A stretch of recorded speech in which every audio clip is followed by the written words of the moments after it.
C'est parti. Bienvenue dans cette session du Gubi ce matin.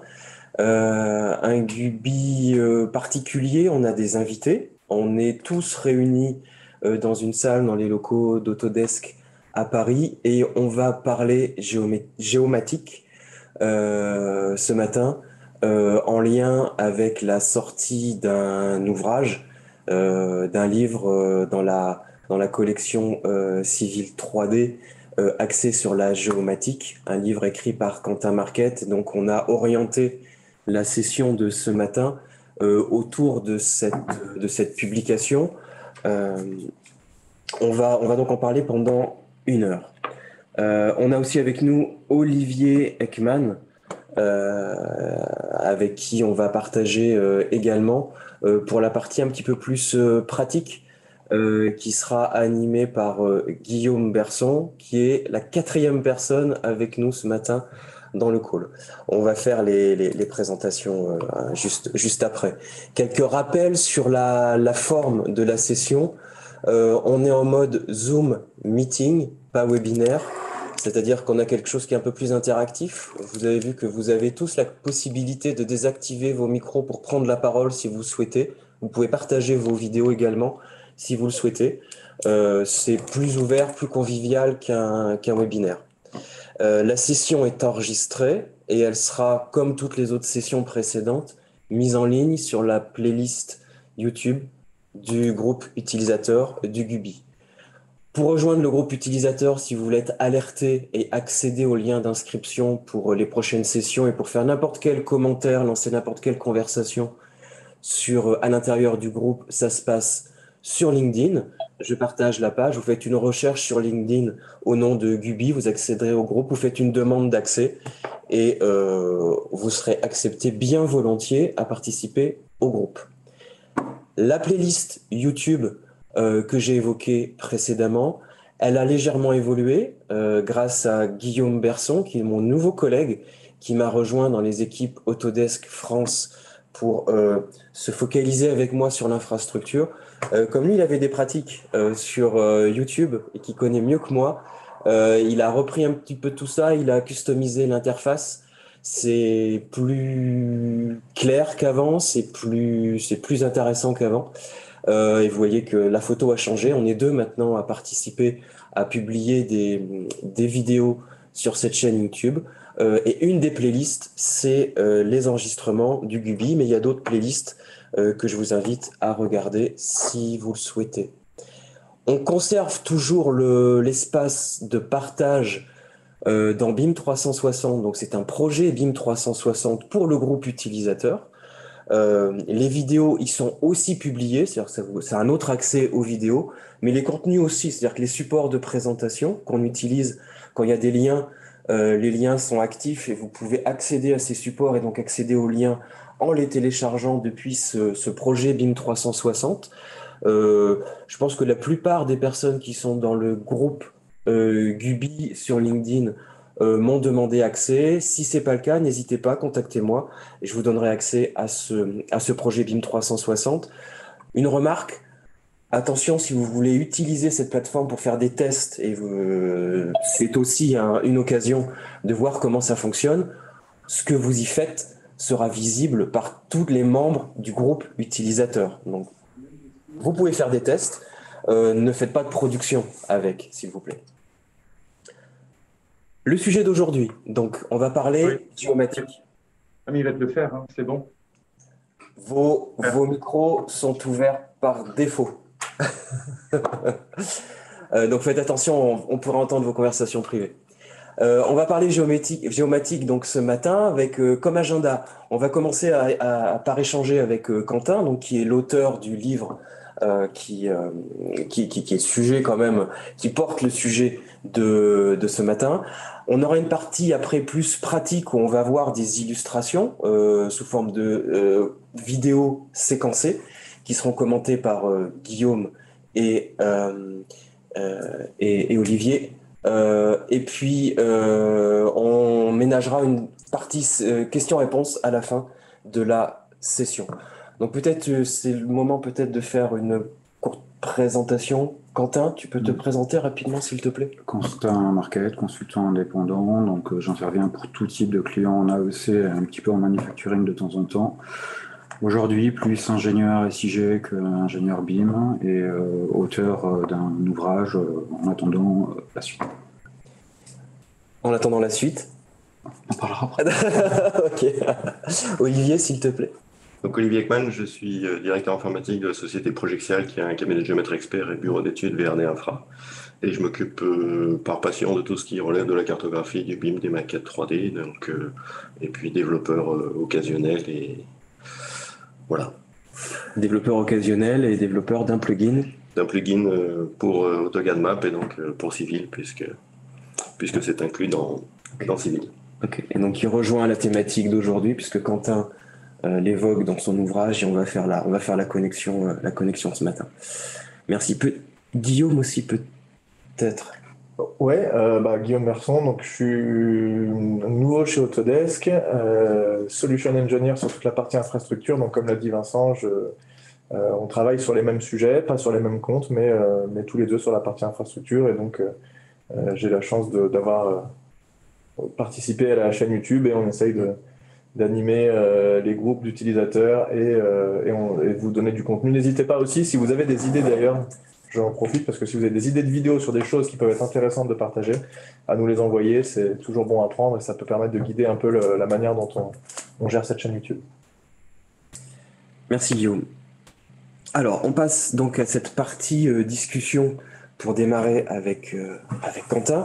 Donc voilà, ici la page de garde donc, du livre Autodesk Civil 3D. L'intitulé complet, c'est la géomatique appliquée à la modélisation d'infrastructures avec AutoCAD Map 3D, qui, je rappelle, est la base, une base inclue dans Civil 3D. Vous avez sur la partie droite la liste des chapitres qui montrent la richesse, tout le contenu que vous allez retrouver dans ce livre, qui est très dense, dans lequel il y a beaucoup d'informations, qui est très structuré.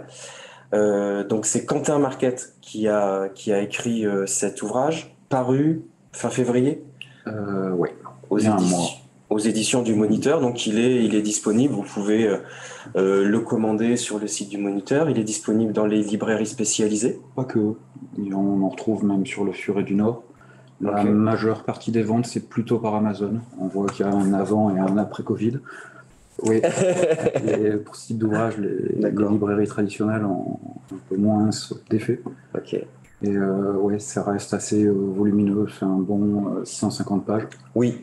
C'est un ouvrage qui est un peu, voilà, je ne sais pas si on va le voir ici, mais voilà, c'est un ouvrage qui est assez conséquent, effectivement. 650 pages. Et cet après-midi, tu es chez Erol. Oui. Quartier latin, effectivement, pour 3 heures de dédicace, entre 14h30 et 17h30.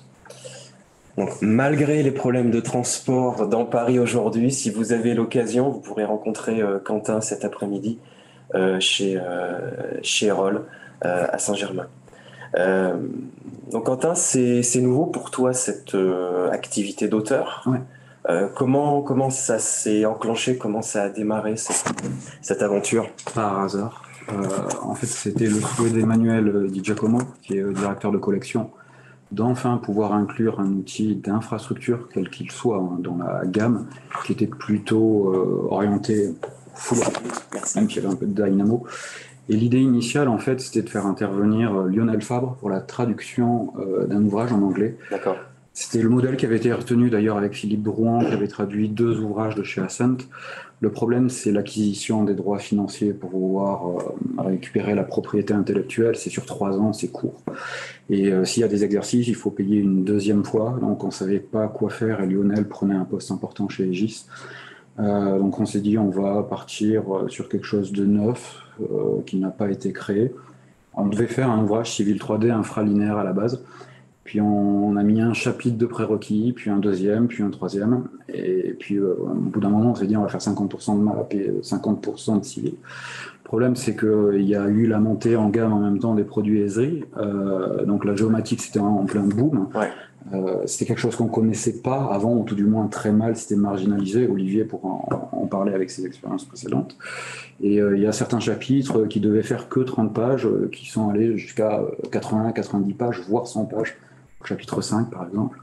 Donc du coup, on en a fait un volume exclusivement map, avec une ouverture quand même civile sur la fin, le temps de pouvoir lancer une collection et d'autres thèmes si ça se vend. Après, ça, c'est du ressort des clients. Je ne peux pas décider. Voilà. Oui, parce que donc, tout à l'heure en introduction, tu as évoqué une potentielle suite.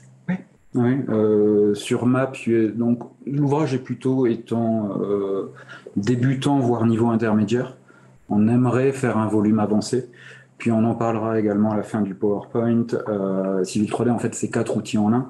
C'est l'AutoCAD traditionnel, c'est le Map 3D, il y a une surcouche topobase, et sur la surcouche topobase, on retrouve le civil en soi. Et on aimerait bien pouvoir aller jusqu'au modèle métier, donc avec Olivier, on en parlera à la fin. C'était entre guillemets l'exploitation des données dans un écosystème web SIG, donc on l'a perdu, cet aspect web SIG chez Autodesk, où on l'a récupéré chez Esri, mais ça reste quand même des produits bureautiques extrêmement performants. Ouais. Et il y a des choses à creuser dans ce sens, parce que cette fois, le marché est porteur. Il y a quelques années, ce n'était pas le cas, il y a une dizaine d'années. Effectivement, ça remet en lumière toute une base dont on ne parlait plus, qui est sous cette surcouche infrastructure de civil. Il y a beaucoup de choses à l'intérieur. Ok, merci pour ça. Donc il y a beaucoup de choses, c'est très riche et comme tu le disais, voilà, plus tu creusais, plus tu trouvais de la matière, ce qui fait qu'on est arrivé à ce résultat. Tu as quand même une activité de consultant qui est aussi... oui, tu as beaucoup d'activités. Comment ça s'est passé, cette double activité, je dirais, d'auteur, de recherche pour l'ouvrage avec ton activité? Tu as eu des journées très longues? Bah, comme les journalistes qui écrivent des ouvrages, c'est tôt le matin, tard le soir, un peu le week-end. Puis ça explique pourquoi il faut 3 ans pour préparer un ouvrage comme ça. Ouais. 3 ans? Ouais, presque. Ouais. Bon, avec 6 mois de pause, parce qu'avec la SNCF, il y avait Juvisy qui était quasiment un temps plein. Mais ouais, ça prend du temps. Ok. Donc, tu as dit, la géométrique, toute cette approche, chez toi, c'est pas, ça n'a pas toujours été ton dada. Qu'est-ce qui a déclenché cet intérêt particulier et le fait que tu t'es spécifiquement penché là-dessus? T'es sûr que tu veux que je réponde à cette question? Diplomatiquement, oui. Non, mais j'ai pas de souci avec ça. J'étais consultant chez Autodesk, c'était en 2019.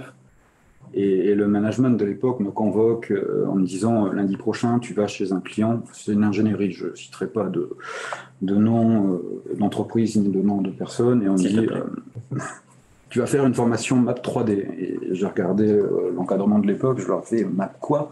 Déjà, si 3D en soi c'était compliqué, je venais de rentrer dans l'entreprise, donc c'était pas évident, et surtout il fallait reprendre les activités de Lionel. Il fallait avoir les épaules larges, je ne les avais pas à l'époque. Et la première formation, s'il fallait la noter, je mettrais 2 sur 20, parce que j'y suis allé en n'étant pas prêt. Mais le client ne l'était pas non plus, donc en fait, ça ne se voyait pas. Pas trop, ça a commencé à devenir problématique quand il a fallu faire des télécoms chez le deuxième client un mois plus tard. Mais il a fallu prendre le train en marche. Ouais. Et donc là, tu as creusé. Oui, beaucoup. Et pendant l'ouvrage, lors de la rédaction de l'ouvrage, il y a des clients qui avaient des demandes et on s'était dit, ce cas d'usage, par exemple, on ne l'avait pas vu. Je vois Carole, par exemple, Trochu, notre éditrice, je salue et je remercie pour les 3 années assez difficiles qu'elle a passées. Mais oui, on a pu greffer effectivement avec les activités des clients, les besoins, et ça a fortement aidé leur formation. Ok. Merci. Est-ce que tu vois des domaines particuliers dans lesquels cette approche géomatique est particulièrement pertinente et où elle est de toute évidence sous-employée? Ça sert à tout le monde parce qu'en fait, l'information, on peut mettre sur une carte 90 à 95% de nos données. Tu as un client, Autodesk, ça reste de la vente en priorité. Tu as la localisation d'un client pour une entreprise de travaux publics. Vous avez forcément un contexte géographique, ne serait-ce qu'avec les zones d'intervention. Par exemple, je ne sais pas, une entreprise de travaux publics à Lyon va travailler sur le département 69 ou à côté. Dans l'IT, tout quasiment, je dis bien quasiment, peut être géolocalisé. Et ce qui est sous-exploité, c'est les personnes qui sont directeurs des services informatiques qui n'ont pas toujours cette approche très intelligence géographique. Et bon, ça tend à changer avec le temps. Mais oui, aujourd'hui, on peut plus se permettre, par exemple, d'avoir des maquettes qui ne soient pas géoréférencées. Ouais. Quand tu agglomères dans un globe 3D, que tu retrouves la maquette au large de l'Afrique ou en Norvège, il y a des choses qui ne vont pas. Donc, tout le monde doit prendre en compte cet aspect aujourd'hui. On peut plus se permettre de passer outre. Ok, donc c'est très large en fait. Ah oui. Ok, merci. Quel conseil on pourrait donner à quelqu'un qui découvre un petit peu tout cet univers et qui souhaiterait démarrer, qui comprend l'intérêt, qui voudrait intégrer cette dimension dans son équipe, dans son entreprise? Il y a plein d'outils, il y a des chaînes YouTube, il y a les MOOC de chez Esri qui sont très bien faits. Il y a cet ouvrage-là, mais je ne commencerai pas par celui-là, pour être honnête. Si vous voulez un excellent ouvrage, c'est Henri Pornant, qui est français, qui a fait une grosse carrière au Canada, qui a écrit un ouvrage sur les SIG. D'ailleurs, Carole en était l'éditrice à l'époque chez Duno. C'est un ouvrage qui parle de l'information géographique, mais appliqué à tout le contexte SI d'une entreprise. C'est assez technique.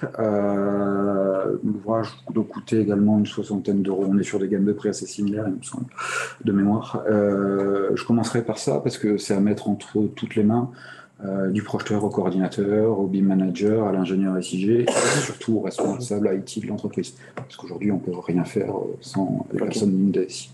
Un peu moins technique alors que cet ouvrage plus généraliste, plus IT, informatique, une approche plus globale, large, sur la dimension de la géomatique. Et les applications surtout. Merci Quentin. Est-ce que tu veux rajouter un mot pour finir cette partie entretien? Non. Merci beaucoup. Est-ce que dans l'audience vous auriez des questions particulières à poser à Quentin par rapport à l'ouvrage, par rapport à la géomatique? Vous pouvez ouvrir vos micros si vous le souhaitez. Sinon, on va basculer à la partie suivante de la session ce matin. Non, pas de question. Rien de particulier, merci. Alors, la deuxième partie est plus pratique, donc on va voir des illustrations associées donc à cette dimension géométrique. Je passe la main à Guillaume, donc je passe ma souris. Est-ce que je peux passer d'une slide à une autre avec une souris? Si tu fais un clic droit, ça va passer à la slide suivante. Non. Clic gauche. Un clic gauche, ça marche. Ok. Donc, on va parler effectivement de cet outil qu'a développé Olivier, juste, est-ce que tu peux dire un petit mot avant qu'on commence à en parler? Quel est l'objectif de cet outil et ensuite on verra dans le détail. Donc, Olivier a enregistré beaucoup de vidéos et qui illustrent exactement toutes les fonctionnalités de cet outil. J'essaierai de commenter ces vidéos pour qu'on comprenne bien ce qui se passe. Mais juste globalement, est-ce que tu peux expliquer l'objectif de l'outil avant qu'on aille plus en détail? Ouais. Alors, j'ai découvert AutoCAD Map en 1998, donc j'ai commencé ma formation à cette époque-là. Et puis, je viens du monde de la cartographie et je suis géomètre. Et j'ai trouvé vraiment, le jour où j'ai découvert Map, je me suis dit, waouh, c'est génial. Et puis des années ont passé, et puis au bout de 10 ans, alors d'un côté c'est bien que ça n'ait pas évolué parce que les programmes écrits il y a 20 ans continuent à fonctionner, mais d'un autre côté, ce qui a été développé dans les années 98, c'était plus tout à fait au bout du jour, et puis il y a des choses qui manquaient pour pouvoir l'exploiter en utilisation courante. Donc à partir de 2005-2006, j'ai commencé à réfléchir à la possibilité d'ajouter des fonctionnalités qui me manquaient dans mon travail de tous les jours. Et puis, une discussion a commencé sur un forum où les gens qui avaient à peu près les mêmes problèmes que moi sur les données d'objets spécifiquement, parce que c'est vraiment de ça qui m'intéressait, rencontré les mêmes problèmes. Donc, il y a eu quelques échanges avec Autodesk, des mises à disposition de développement spécifiques. Et puis, donc, comme j'avais commencé à développer, j'ai mis à disposition donc en 2012 le plugin pour la première version du plugin que j'ai mis à disposition en libre service sur le forum. Et puis, petit à petit, ça continue à évoluer. On l'a porté sur les différentes versions. Il a évolué en fonction des demandes des utilisateurs. Et puis, on arrive aujourd'hui à quelque chose qui présente un certain nombre d'intérêts. J'ai encore beaucoup de choses dans la tête. Alors, comme c'est développé à titre bénévole le soir et le week-end, ça avance tout doucement. Mais voilà, c'est à disposition. Je suis preneur de toute idée pour le faire évoluer, pour le faire avancer. Donc voilà, c'est aujourd'hui complètement disponible. Il n'y a aucune pression ni aucune garantie que ça évolue dans des temps courts, mais voilà, tout ce qui peut être intéressant et challenge, de toute façon, me fait plaisir. Donc, s'il y a une bonne idée, je ferai ce qu'il faut pour l'intégrer. Si tu as des idées, des choses en tête pour ce que tu pourrais faire pour la suite, tu pourrais peut-être le partager dans le cadre du groupe et voir s'il y a des retours, si d'autres personnes partagent un intérêt commun. Ça peut être une solution pour toi, peut-être pour confirmer ce que tu as en tête. Voilà, dans les besoins que j'ai tous les jours, ils fonctionnent. Il y a quelque chose qui me manque, à mon avis, ça serait l'équivalent de la grosse calculatrice de champ, telle qu'on peut la trouver dans d'autres logiciels open source de SIG. Voilà, mais ça, c'est un énorme morceau, donc voilà, ça me trotte dans la tête, mais je sais pas du tout si je pourrais y arriver et dans quel temps. Mais oui, ça fait partie des choses qui me trottent dans la tête. Là, actuellement, si on veut télécharger l'outil, ce sera bientôt disponible dans l'App Store. Il sera bientôt disponible sur l'App Store, oui. Ok, voilà. Donc, c'est une question de temps, ce sera téléchargeable depuis l'App Store au prix de 0 €. Voilà. Donc ça, c'est important de le noter quand même. Et vous pouvez envoyer vos dons à Olivier. Donc, les données d'objets, je pense que tous les gens qui sont connectés savent ce que c'est, mais on va quand même leur expliquer. Les données d'objets sont un outil map qui permet de rajouter des attributs aux entités, à n'importe quelle entité AutoCAD. Donc, j'ai une polyligne, j'ai des attributs quand je vais donc voir dans les propriétés de mon objet, mais si j'ai besoin de renseigner des informations moi-même, typiquement, je sais pas, là, une date d'ajout, une date de relevé ou ce genre de choses, on va créer des données d'objets avec autant de tables que l'on veut, autant de champs que l'on veut, on va les renseigner et ça permet de faire le lien. On peut soit les importer, c'est ce qu'on va voir tout de suite, depuis par exemple des formats shape qui vont se transformer en données d'objets, ou on peut faire dans l'autre sens, on a des données AutoCAD, on peut les exporter dans des formats SIG à partir de ces données d'objets. Donc là, la première partie, c'est sur... Est-ce que ça fait lecture tout seul? Je vais le faire ici. La première partie, c'est la création en gros d'un set de base. Donc, ce que Olivier a fait, c'est qu'il a été récupéré des données de la BD Topo, donc qui est mis à disposition par l'IGN. C'est un ensemble de polylignes et de lignes avec des attributs. Et ce qui est intéressant, c'est comme on le disait il y a 2 secondes, que les attributs qui sont les attributs SIG vont devenir des données d'objets dans AutoCAD. Et donc, il va falloir configurer ça proprement. Là, on voit que tu es dans un projet qui est géoréférencé puisque tu as affiché le fond de carte AutoCAD et que tu vas travailler dans cette emprise que tu as indiquée ici. Et tu vas récupérer et aller pointer vers les données shape. Donc, la commande pour importer... Pour ceux qui ne le savent pas, les données shapes est indiquée ici, c'est la commande map import. Et c'est ce que tu vas lancer tout de suite. Là, tu tapes map import et tu vas pouvoir aller pointer vers ton shape. Donc, tu choisis le format shape, tu choisis différentes couches de données. Tu peux prendre qu'un seul shape si tu veux, mais tu peux aussi en prendre plusieurs. Et ce qui va nous intéresser surtout ici, c'est de voir les configurations.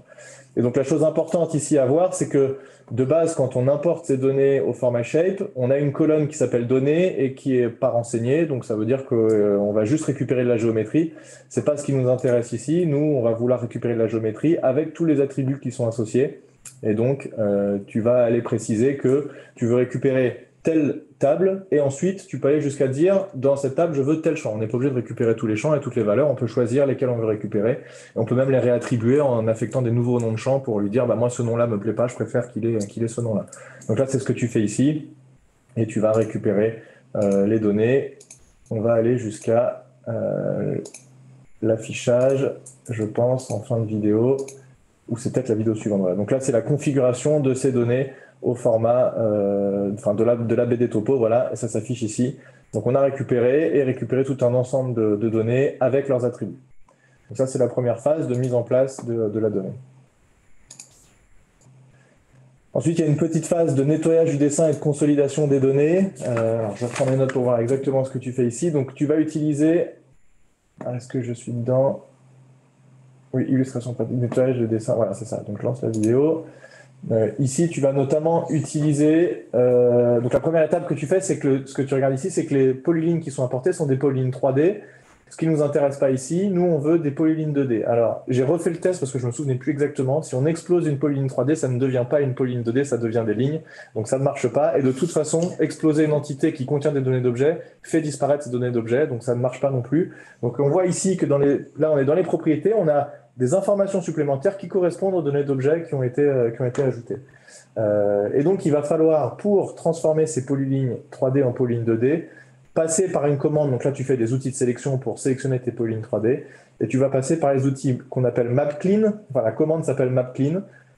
Et ça, c'est aussi des outils AutoCAD Map qui sont assez intéressants et des choses qui sont intéressantes. Et c'est, on va dire, du nettoyage spécifique SIG qui permet notamment soit de lier des éléments, soit de les découper, supprimer des entités qui ont des longueurs zéro. Ça arrive souvent, on ne s'en rend pas compte, c'est des entités qui ne sont pas visuelles. Et quand on fait une sélection, on voit qu'on accroche juste un point. En fait, c'est des entités qui sont de longueur zéro.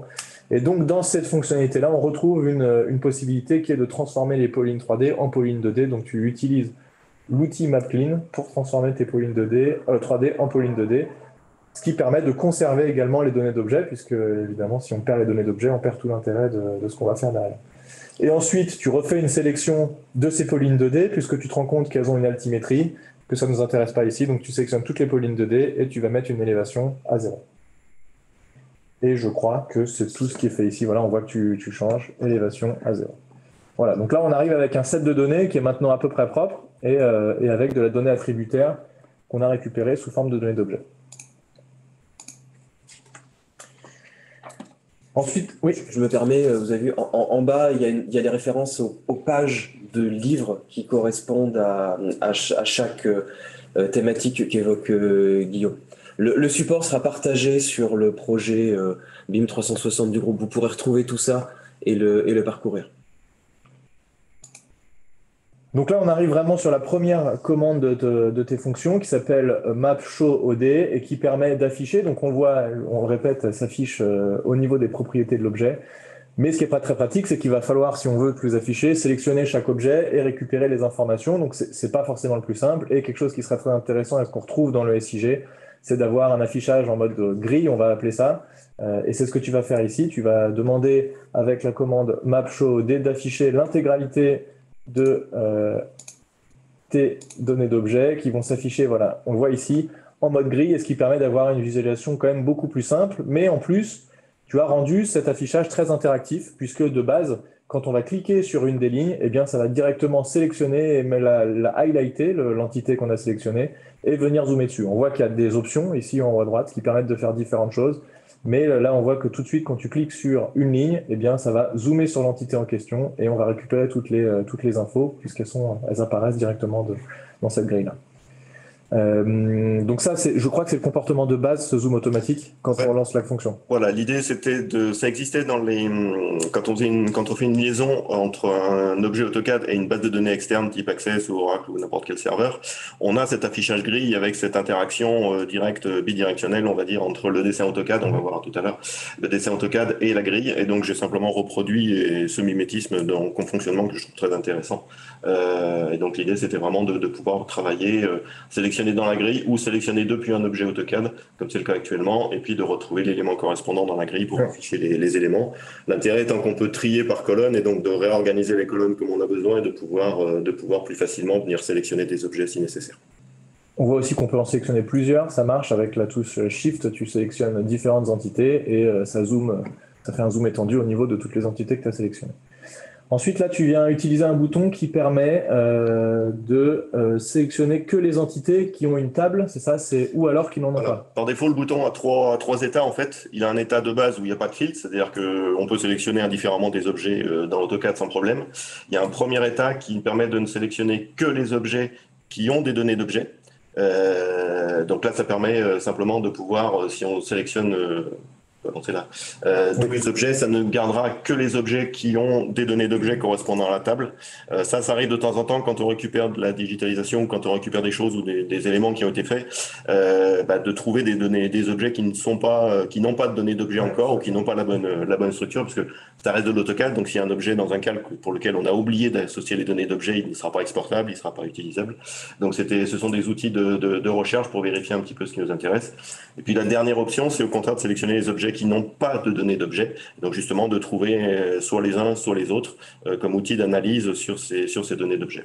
C'est assez intéressant de pouvoir sélectionner les entités qui n'ont pas de données d'objets. Ça permet en fait de contrôler tout simplement, parce que sinon c'est assez difficile. On va pas évidemment cliquer sur toutes les entités, voir si elles ont bien des données d'objets. Donc là, avec cette fonctionnalité-là, ça permet de faire une sélection et on voit les entités sélectionnées sont celles qu'on a oubliées et qui n'ont pas d'attributs sous forme de données d'objets et donc sur lesquelles on va devoir retravailler.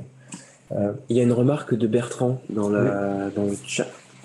Oui. Bertrand, tu peux prendre la parole ? Ouais, c'était juste une petite question. Donc, toutes les données attributaires qu'on a là quand on importe du shape, ça vient en données dans les propriétés des objets de façon différente aux jeux de propriétés qu'on peut affecter aux objets sous civil. D'accord, c'est pas traité de la même façon. C'est deux choses différentes, tout à fait. Ouais. Et ok. Du coup, ça. Ouais, ok. Alors c'est vrai que quand on est sous civil, on a accès à la fois aux données d'objets si on a besoin qui viennent de map ou à ces éléments-là qui viennent de civil. Donc c'est deux possibilités différentes. D'accord. Ok. Alors, ça fait partie des questions de pouvoir soit faire la même chose sur les propriétés, sur les property sets, donc sur les jeux de propriété civile, donc de redévelopper la même chose sur les jeux de propriété. L'idée pour moi, ça aurait été plutôt de voir si on peut pas faire un outil de conversion et de liaison bidirectionnelle, on va dire, entre les jeux de propriété et les données d'objet map. L'idée étant de pouvoir transférer tous les jeux de propriété en données d'objet map, ou inversement les données d'objet map, les remonter dans Civil pour pouvoir les exploiter soit à travers l'outil Civil, soit à l'inverse, donc les jeux de données propriétés remis dans Civil pour pouvoir faire de la cartographie, de l'export shape ou des choses comme ça. Donc ça fait partie aussi, c'est le deuxième volet, on va dire des réflexions en cours sur l'évolution, le lien bidirectionnel. Alors pas en temps réel parce que ça paraît compliqué, mais un lien d'échange permettant de synchroniser des données d'objets et des jeux de propriété civile pour avoir le meilleur des deux. Même si ça duplique l'information, c'est pas le même usage, donc il y a des chances pour que ça soit la prochaine chose sur laquelle je travaille. Ok, super, merci. Tu as déjà ta to-do list sur les l'avenir, donc ça c'est parfait.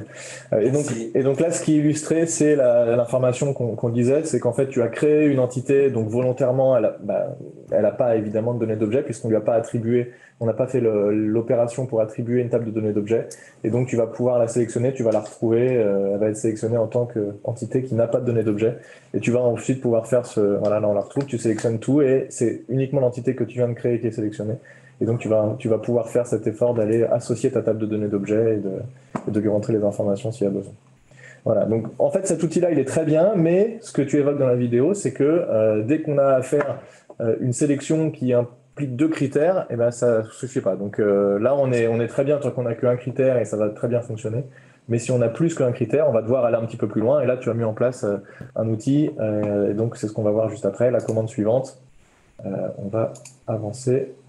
Voilà, la commande MQSelect. Alors là, je tiens à te remercier parce que dans une vie précédente, je l'ai utilisée énormément et elle m'a été très utile. Donc, je la connais très bien, cette fonctionnalité. Et donc, on va le lancer. Là, tu vas lancer la commande MQSelect. Ou alors, il y a une barre de menu également. Là, tu sélectionnes ici. Et on va aller dans un outil de sélection donc beaucoup plus poussé sur lesquels on va pouvoir sélectionner directement en fonction des valeurs. Par exemple, je veux telle table de données d'objets et je lui dis que je veux toutes les valeurs qui sont égales à tel élément. Donc ça, c'est intéressant parce que ça permet d'aller quand même beaucoup plus loin dans ce qu'on peut faire. Et en plus, tu as un opérateur et ou un opérateur ou qui permet de rajouter plein de conditions. Je ne sais pas s'il y a une limite dans ce nombre de conditions. Pour le moment, c'est 2. D'accord. Pas l'idée parce qu'après, il faut commencer à grouper, à mettre des parenthèses et tout ça. Donc, on se retrouve avec des opérateurs un peu plus compliqués. Donc, dans la mesure où on peut, le résultat de la première opération, nous sélectionne les objets et que l'on peut travailler soit sur le dessin entier, soit sur la sélection courante, ça permet d'enchaîner en fait les requêtes au fur et à mesure avec des combinaisons. S'il y avait des besoins, on pourrait effectivement envisager d'aller un petit peu plus loin, d'en mettre plusieurs, mais ça oblige à commencer à gérer les jeux de parenthèses. Voilà, je m'étais limité en version simple sur 2 requêtes, notamment pour faire des inférieurs ou égal, supérieurs ou égal, pour filtrer sur des plages de valeur. Je me trouvais que 2, c'était pas trop compliqué et un petit peu plus évolué que 1. Oui, non, mais c'est très bien, c'est très utile. Et là, en plus, ce que tu fais dans cette présentation-là, dans la vidéo, tu utilises aussi la sélection rapide pour combiner ces sélections sur les valeurs données d'objets au type de géométrie. Donc, tu vas dire, d'abord, je sélectionne mes lignes et ensuite, je dis que sur ces lignes, je veux que tel élément qui ont telle table et qui, en plus, ont telle valeur intégrée. Ça peut être fait aussi dans l'autre sens, à partir de la sélection d'un objet, un clic bouton droit sélection similaire qui permet déjà de sélectionner tous les objets AutoCAD selon un certain nombre de critères, et ensuite de venir rajouter un filtre supplémentaire via les données d'objets et cet outil-là. Donc là, c'est ce que tu illustres ici, et tu vas arriver au final avec l'ensemble de tes critères et l'ensemble de tes sélections, je crois, à une seule entité qui va être sélectionnée. Voilà, donc l'ensemble de tes critères que tu as imposés fait que tu n'as trouvé une seule entité dans tout ton dessin qui correspond aux critères que tu as choisis. Donc ça, c'est quand même assez intéressant. Ensuite, tu as quelques outils. Alors, celui-là, il est très spécifique. Les 2 prochains qu'on va voir sont très spécifiques. Donc ça, c'est pour les courbes de niveau. Donc, l'outil qui s'appelle Map CN courbe de niveau 3D permet de transformer des courbes de niveau 2D qui sont dans le dessin, utiliser la valeur de données d'objet qui correspond à l'altitude pour transposer. En fait, tu transformes tes polylignes, tu attribues une élévation à ces polylignes directement en allant chercher la valeur qui est dans le champ qu'on peut préciser. Donc tu dis voilà, où est-ce qu'est mon champ élévation, et ça va directement attribuer pour que la polyline soit transformée en polyline 3D. Et donc on va le voir ici, si on va jusqu'au bout, tes courbes de niveau que tu as affichées, qui sont récupérées et qui sont affichées en 3D suite à l'utilisation de cette fonctionnalité. Un autre outil qui est juste après, qui est un petit peu similaire, c'est Map Bâti 3D. Donc là, tu utilises 2 propriétés. Tu utilises l'altimétrie minimum, le Z-min et le Z-max qu'on retrouve dans un polygone. D'ailleurs, si je ne dis pas de bêtises, les polygones SIG sont transformés en polyline 3D, en polyline fermée dans AutoCAD. Alors c'est justement au moment de l'import où il y a une petite case à cocher qui permet de travailler donc les polygones, donc la notion d'objet surfacique. Soit on les garde sous forme de M-polygone map, soit on les transforme en polylignes. L'intérêt des M-polygones, c'est qu'on peut garder des trous ou des choses comme ça, donc des îles intérieures ou extérieures. Par contre, c'est des objets qui sont beaucoup plus compliqués à manipuler avec les outils de base AutoCAD. Donc c'est vrai qu'en règle générale, je les convertis en polylignes, mais il y a la possibilité de les garder en M-polygone si nécessaire. Okay. Mais ce sont des objets un petit peu ça c'est spécifique map. Ouais. Ça c'est spécifique à map. Alors que la polyligne fermée, évidemment, est un objet aussi AutoCAD. Et là, du coup, tu utilises ces valeurs de Z-min, Z-max pour que ça te fasse des objets 3D, et ça fait une extrusion en fait en fonction de la forme. Et là, on voit, voilà, on arrive au bout de la fonction et on se retrouve avec tous les bâtiments. Donc, tu as demandé à faire cette extrusion sur la couche bâtiment. Il prend toutes les emprises, il l'extrude avec les Z-min, Z-max, et ça accumulé aux courbes de terrain en 3D, on a quasiment un modèle 3D de la ville avec le MNT et les bâtiments en 3 dimensions. Donc ça, c'est une autre fonctionnalité qui est disponible directement. Donc c'est 2 fonctionnalités qui sont très spécifiques, mais qui sont disponibles et qu'on peut utiliser. Ensuite, on arrive à alors attends, que je ne me trompe pas, ça c'est bon. Ensuite, on arrive à un espèce de cas pratique sur lequel tu veux faire des calculs de surface habitable. Et donc en fait, là, l'objectif, c'est d'illustrer la commande, les 2 dernières fonctionnalités qui sont l'export des données d'objets dans un format texte ou un format Excel, travailler ces données-là, en faire tous les calculs que tu as besoin. Donc c'est ce que tu dis, c'est qu'en fait tu expliques là que tu veux faire des calculs un peu complexes en considérant la hauteur et en se disant que sur telle hauteur, ça veut dire que c'est un nombre d'étages. On va considérer que jusqu'à 3 étages, il y a un toit. Donc voilà, tu as des calculs un tout petit peu complexes. Et donc la solution ici, pour faire ces calculs complexes et transformer ce nombre d'étages et cette surface en une surface habitable, bien sûr qui n'est pas assez précise, mais c'est juste pour le cas d'exemple, et de passer par cet export, mettre ça dans Excel, faire ces petits calculs et ensuite les réimporter directement dans les données d'objets. En fait, voilà, tant qu'on n'a pas la calculatrice Donc, j'ai pas mis en place la calculatrice permettant de travailler sur les champs et de faire à peu près tout ce qu'on veut au niveau des champs.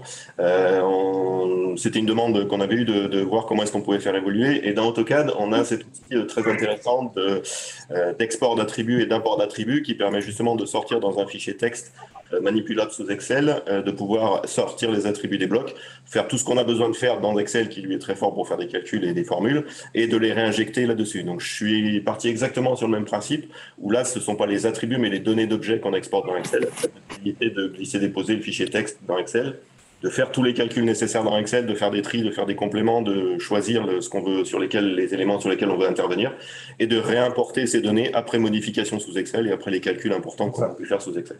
La première étape ici, c'est que tu rajoutes des champs qui n'existent pas et sur lesquels tu vas travailler. Donc d'abord, tu crées tes champs que tu vas ensuite exporter avec ta commande qui s'appelle, c'est affiché ici, ça s'appelle comment? OD out, c'est ça? Oui. Map OD out, voilà. Donc tu vas créer. Donc ça, c'est d'abord la copie des propriétés pour pouvoir recopier. En fait, on a pas d'outil dans AutoCAD Map qui permet de copier une propriété géométrique, une propriété d'AutoCAD, dans une donnée attributaire ou vice-versa. Donc cet outil vous permet de recopier, de prendre n'importe quelle propriété AutoCAD ou donnée d'objet et de la transférer dans une donnée d'objet ou une propriété AutoCAD. Donc on aura pu l'utiliser pour les courbes de niveau, mais là, dans ce cas-là, c'était pour récupérer la surface graphique, la surface de la polyligne fermée, et la mettre dans une donnée attributaire dans AutoCAD, de manière à avoir l'empreinte du bâtiment au sol et qu'on va pouvoir multiplier par le nombre d'étages pour avoir la surface potentiellement habitable. Alors ça, tu as besoin de le faire parce que tu passes par ta fonctionnalité qui exporte en Excel. Si je dis pas de bêtises, quand on utilise un export avec Map Export, là, tu peux aller choisir soit les données d'objets que tu mets en attribut, mais tu peux aussi choisir des éléments de géométrie que tu transformes. Voilà, tout à fait. C'est-à-dire qu'aujourd'hui, la seule possibilité dans Map pour pouvoir effectivement transférer une propriété, une géométrie, une longueur ou un calque ou un type de ligne, ça va être de passer par un export shape et un réimport pour le reconvertir en données d'objets. Donc on n'a pas cette possibilité-là en natif, mais ça recrée des nouveaux objets, c'est pas le même objet qui est transféré. Donc là, l'idée, c'était vraiment de pouvoir ajouter toutes les données d'objets dont on pouvait avoir besoin sur une table et de venir compléter ces données d'objets avec des propriétés AutoCAD. À l'inverse, on peut retravailler, il arrive parfois qu'on ait je sais pas, tous les objets dans le calque 0, mais avec une couleur forcée. Donc, si on prend la propriété couleur et qu'on la met dans le calque, automatiquement, ça vous retrie votre dessin en fonction d'un calque ou en fonction de choses comme ça. Donc, l'idée, c'était vraiment d'avoir un aller-retour de données d'objets ou données AutoCAD dans des données d'objets ou des données AutoCAD. On pourrait même imaginer inverser des Y et des Z sur des objets, sur des blocs, par exemple, pour basculer des façades. On peut l'imaginer pour à peu près tout et n'importe quel usage. Je l'ai laissé suffisamment ouvert pour faire à peu près tout ce qui était possible de faire. Donc là, tu as fait l'export qui te permet de récupérer des données dans Excel. Là, tu fais ta petite formule. On ne va pas regarder tous les détails, c'est pas ce qui est le plus important. Tu fais tes calculs, tu attribues ensuite ta valeur et tu la réimportes pour récupérer ces champs que tu venais de créer, qui étaient vides jusque-là, sur lesquels tu as calculé le nombre d'étages et sur lesquels tu as calculé la surface. Et donc, tu récupères bien en attribut de tes entités cette valeur de surface habitable. Voilà, je pense qu'on a fait le tour des différentes fonctionnalités disponibles et on n'a rien oublié. On va pouvoir passer à la suite. Ouais, ok, merci beaucoup. Si, c'est intéressant aussi quand même à la fin, on voit que là tu utilises quelques fonctionnalités map pour afficher des éléments en fonction des valeurs d'attributs, ça c'est aussi intéressant. Et des fonctionnalités entre guillemets SIG qui sont disponibles grâce à AutoCAD Map. Oui, Quentin. Sur le BIM 360, ces vidéos, on ne savait pas si on voulait projeter avec du son ou son. On vous postera les vidéos intermédiaires, là où vous n'avez pas eu de son, avec les commentaires d'Olivier. Il y a la vidéo globale initiale de 27 minutes, on la poussera d'ici demain. Je sais pas. Oui. En fait, Olivier avait enregistré une vidéo complète, là, qui a été découpée pour que ce soit un peu plus digeste pour la présentation de ce matin. Et il y a les commentaires d'Olivier avec des phases un peu plus longues, plus complètes. Donc on va tout vous partager sur le projet BIM 360. Mais ça vaut le coup d'œil. Je crois pas. Oui, c'était en interne au début. Non, mais je pense qu'il n'y a pas de... Tu mets ton veto. Je pense que c'est partageable. Il n'y a pas de souci, mais j'espère que j'ai pas trop dit de bêtises. Non, j'ai dit que Non, j'ai regardé en entier, t'as pas dit de bêtises. Map était plus performant en 3D qu'en 2D, c'est pour ça que...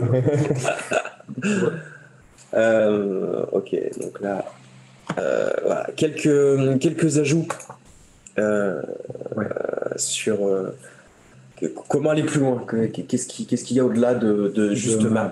map. Comme je vous l'ai dit, donc Civil 3D, c'est 4 outils en un AutoCAD, un Map 3D, un Topobase et le civil en lui-même. Le Map 3D d'aujourd'hui n'est pas celui qui était disponible il y a 20 ans. C'est-à-dire que Map 3D et Topobase, qui est un autre programme bureautique à part entière, partageaient une base commune technologique et Autodesk a décidé de les fusionner.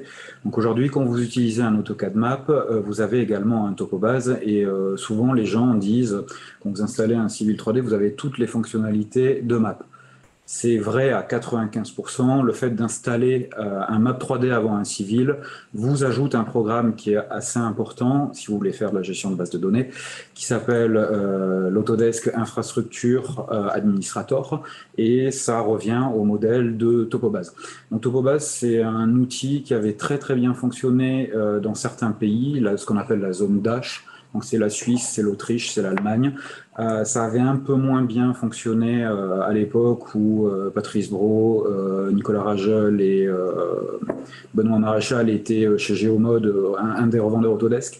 Mais là, comme je vous l'ai mentionné au début du webinaire, on voit qu'il y a un regain de map. Habituellement, quand un produit disparaît technologiquement dans le monde informatique, on ne le revoit pas, ce produit. Bon, il s'avère que Map 3D ressuscite parce que tout le monde ne peut pas se financer des produits Esri qui sont quand même relativement coûteux. Et Topobase est intéressant pour son côté SGBD, donc système de gestion de base de données. Vous avez peut-être pas forcément tous fait attention, mais quand vous faites un nouveau dessin et que vous voulez sélectionner le gabarit dans Civil ou dans Map, vous avez ce qu'on appelle les Industry Templates, donc c'est les modèles métiers qui avant étaient spécifiquement d'entreprise, donc ils étaient forcément connectés à une base de données Oracle, donc externe, ou bien du Microsoft SQL Server, et puis un jour Autodesk a décidé de simplifier ça pour faire des modèles métiers bureautiques, c'est-à-dire que la base de données est stockée en dur dans le DWG, et si vous lancez un de ces gabarits-là et que vous lancez la commande Topobase, je peux appuyer sur Entrée pour passer à la slide d'après. Oui. Le fait de lancer la commande Topobase, alors il y a quelques années, encore 4-5 ans, il fallait systématiquement la lancer depuis un map. Maintenant, c'est fonctionnel depuis Civil. Vous allez vous retrouver avec un volet tâches personnalisé en fonction du module que vous lancez, parce qu'il y a différents modules, chacun en corrélation avec un des DWT. L'eau, c'est l'eau potable, eau usée, gaz, électricité, il y en a deux, en fonction que vous êtes aux US ou en Europe. Topographie, avec Guillaume, on avait déjà commencé à regarder, par exemple, conversion de fichiers GSI 8 ou 16. Vous avez un explorateur de workflow et un explorateur de modèle métier qui en fait qui liste toutes les tables attributaires qui sont constituées dans le modèle métier. Alors c'est pas aussi performant technologiquement que ce que peut apporter Esri, mais ça revient sur le devant, notamment les modules eau et eau usée, puisqu'avec le rachat récent, enfin bon c'est en 2020, mais ça reste récent, d'Innovise, qui étaient deux éditeurs en un, donc XP Solutions et Innovise, Autodesk a racheté ça. On se rend compte qu'avec des outils comme Infodrainage ou InfoWorks ICM, on arrive à se connecter sur certaines bases de données des modèles métiers. Alors, tout n'est pas clé en main, hein. Il y aura un peu de TL derrière, mais ça, c'est des outils de gestion, d'exploitation et maintenance. Avant, on avait une surcouche web SIG, bon, elle a disparu, c'était MapGuide, mais ça reste intéressant de creuser. Si vous avez le temps, puisque de toute façon, ça reviendra au goût du jour chez certains clients. Bon, pour l'instant, c'est plutôt le Luxembourg et l'Allemagne qui sont demandeurs. C'était des pays où historiquement ça avait bien fonctionné, mais ça reste quand même intéressant. Ok, terminé pour le prêt. Parfait, merci beaucoup. Rémi a fait un commentaire, confirme que Map est très utile en lien avec l'extension des flux disponibles au niveau des collectivités. Rémi, tu veux partager quelque chose, des usages, un retour d'expérience sur les usages de ces outils-là, de ton côté?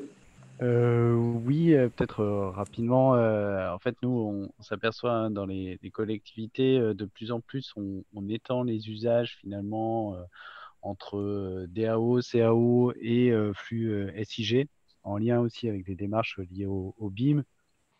Typiquement, nous, on utilise aussi Covadis hein, sur une base AutoCAD Map qui nous permet aussi de lier tous ces éléments et d'avoir finalement des flux de plus en plus poussés pour l'inclure dans nos processus de production. Donc, clairement, je pense, je confirme le regain d'intérêt, on va dire, pour Map et tout ce qui permet, notamment parce que aussi les directions de l'information géographique, je pense que les différentes collectivités prennent de plus en plus conscience de la richesse des données qu'on a et mettent en place des flux, hein, et du coup, c'est peut-être aussi à savoir au niveau des bureaux d'études où, voilà, qui travaillent avec des collectivités comme l'AMEL, mais les autres, c'est pareil, où on a un grand nombre de flux WMS, WFS qui peuvent être intégrés grâce au module de map dans l'environnement AutoCAD ou AutoCAD Civil 3D, quoi.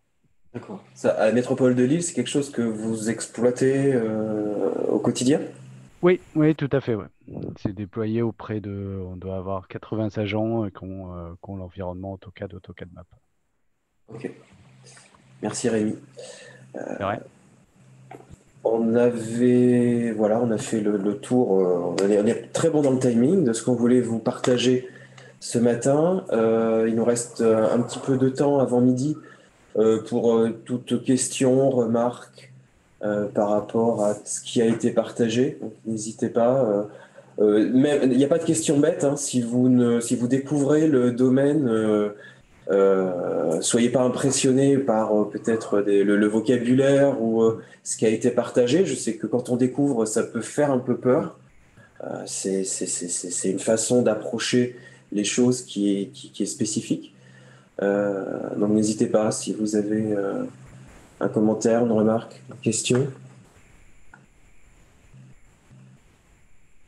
Est-ce que parmi vous, il y en a qui ont découvert ou vous connaissiez déjà tout ça? Je doute que tout le monde avait cette connaissance-là, quand même. Moi, je Honnêtement, découvre. j'étais très loin de ce niveau. Oui, Moi, je découvre. tout? Après, moi, je viens pas du civil, je viens plus de Revit, en fait, quoi, de l'archi. Ouais. Et j'ai découvert civil parce qu'il était dans notre suite AEC Collection. Donc, les premiers échanges que j'ai eus, c'était avec Vincent pour voir ce qu'on pouvait en tirer. Et après là, j'ai fait une formation pour un peu plus évoluer dedans. Je pense que je vais commander le livre de Quentin dans pas longtemps. Il est assez complet. Ouais. Moi, d'un point de vue archi, en fait, c'est vrai que c'est quand même super sympa de pouvoir bien géolocaliser les plans, de pouvoir afficher des fonds de plantes, etc.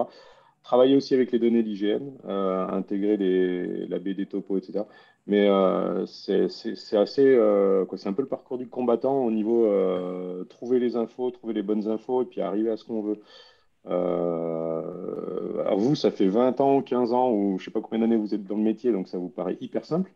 Moi, ça fait un an que je commence à découvrir Civil 3D et c'est vrai que c'est pas le plus simple, quoi.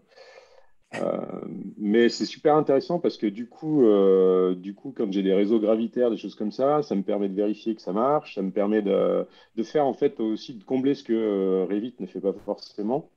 Donc j'ai tendance à faire les bâtiments sur Revit, tout ce qui est métal, bardage, les fenêtres, etc., etc., tout ce qui concerne le bâtiment. Et dès que je sors du bâtiment, dès que je vais arriver sur l'environnement du bâtiment, ben, en fait, je repasse sur Civil. Là, j'ai Le travaillé sur un contexte. aménagement de zone, ouais, voilà, dans tout le Ouais. contexte. Et grâce à ce que m'avait montré Vincent et puis quelques tutos que j'ai vus, bah, on peut en fait travailler sur des zones beaucoup plus larges et puis maintenant un peu intégrer des données du LIDAR et tout ça.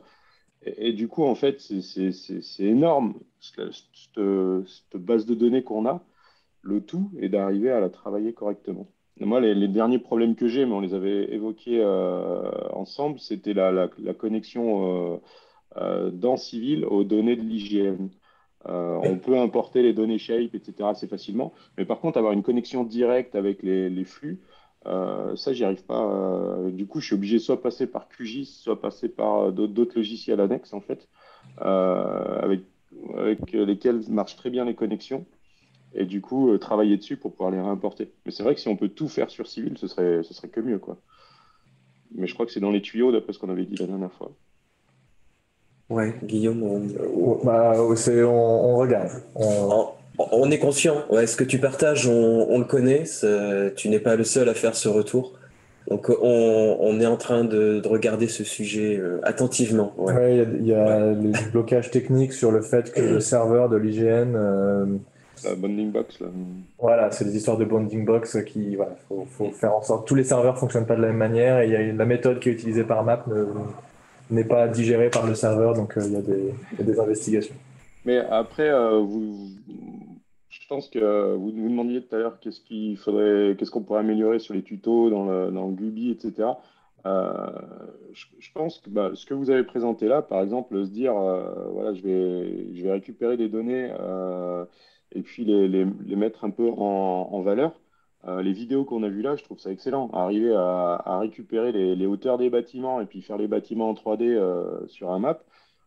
Moi, j'ai cherché pendant 2 jours la fonction sur AutoCAD avant de trouver qu'en fait, il fallait basculer de Civil 3D sur la version 3D du dessin pour pouvoir avoir la fonction de créer un volume dessus.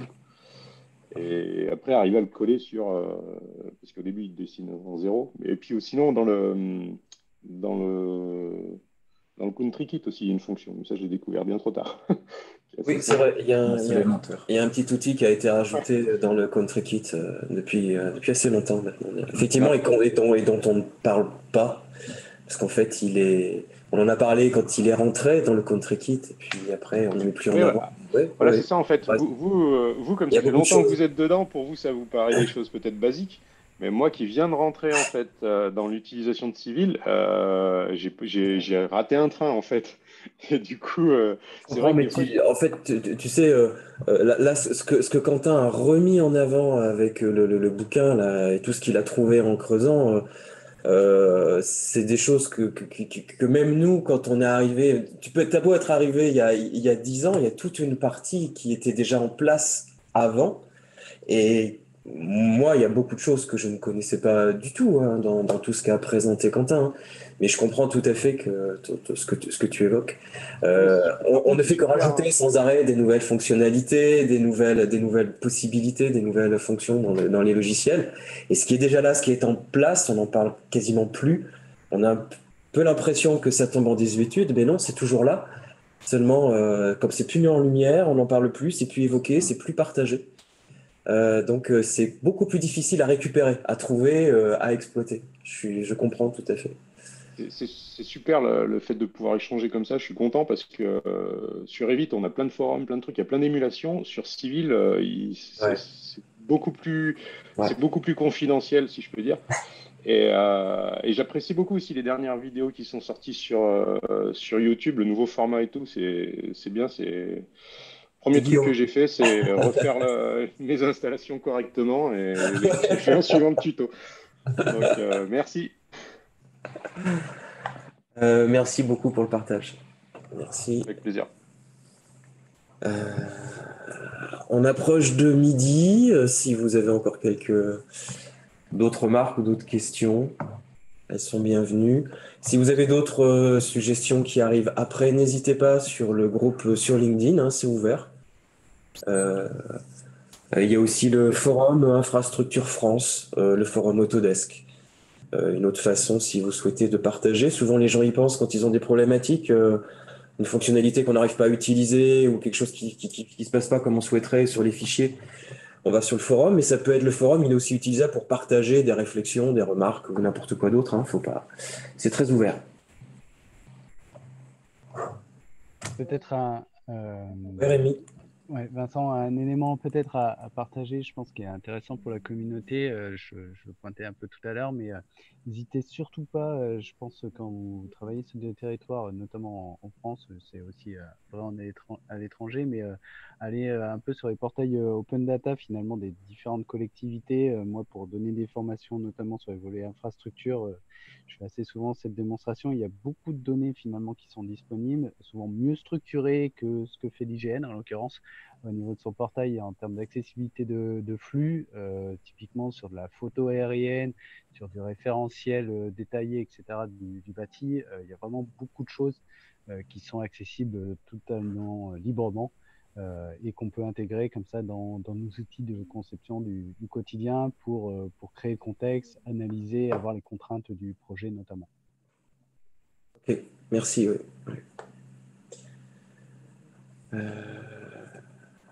Ça marche pour tout le Ouais. monde? Parfait. Super. Merci beaucoup. On va Merci. rester là pour aujourd'hui et on va partager très rapidement les éléments sur le projet du Gubi et sur la chaîne YouTube pour la vidéo. Merci beaucoup de nous avoir suivis ce matin et puis à bientôt à la prochaine session du Gubi. Merci. Merci, au revoir, bonne journée. Au revoir.